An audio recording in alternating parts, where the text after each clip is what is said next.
we have had a very robust discussion with CMD on the role of dialogue for political parties, the evolving new challenges that we have in our parties, and the history of our parties, changing from individual-based kind of parties to parties that are owned by the people. And I was invited here as the acting Secretary General of the party, but also most importantly as Director of Elections in Jubilee Party. And we had a very candid discussion, which of course we had even visitors, from Denmark, from other countries, to come and share with us how we can actually improve our parties. You know very well that Jubilee was a ruling party in 2017. Actually, it's from 2013 to 2022, where we had 170 members of parliament. But in the last general election in 2022, because of so many mistakes that were done by Jubilee as a party in terms of the leadership and all that, we reduced our membership in the National Assembly from 170 to 28, from 25 senators to 5 senators, from 24 governors to 1 governor, from 1,002 MCAs to 110 MCAs. And with that in mind, we thought that as a party we need to reflect and see where did the rain start beating us. And we found that it is in the leadership of the party and how we used to handle our members. That is the reason we lost. And our party, Jubilee, has never had or convened a NEC meeting since the inauguration of the party on the 26th of February 2022.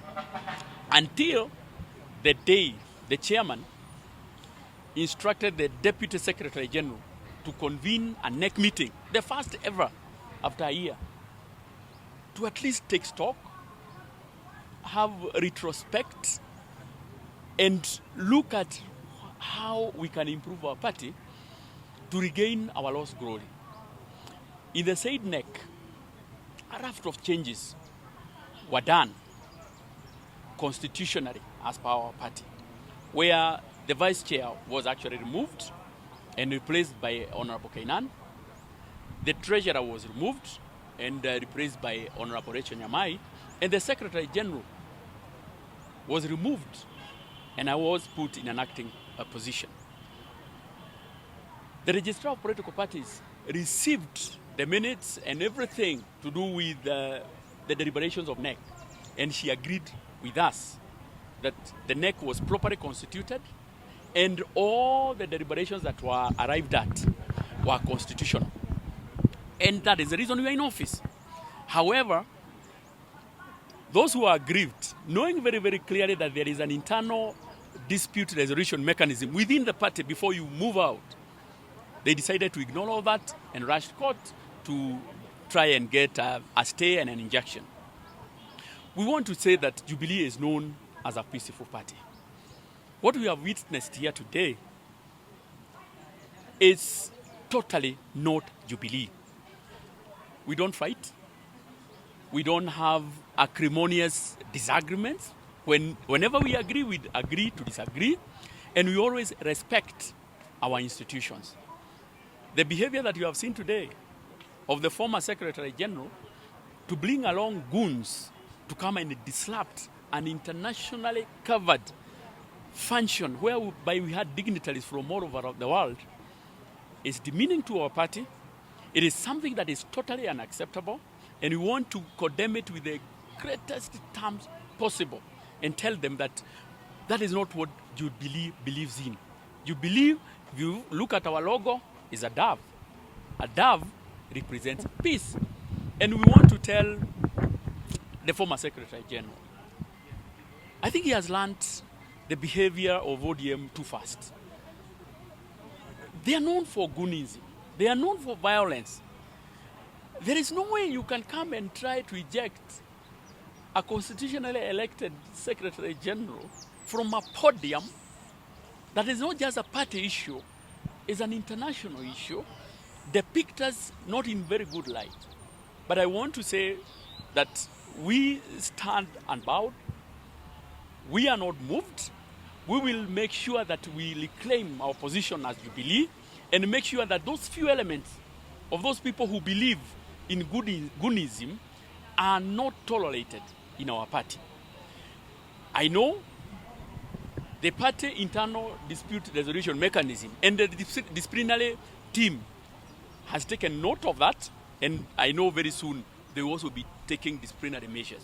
So we want to say it's a bit unfortunate that they have decided that whatever is happening out there, the former Secretary General is now associated, with, the sufurias and mass action and all that. Jubilee does not stand for mass action. And I want to say it categorically, that Jubilee does not subscribe to the mass action that is being propagated by Azimio.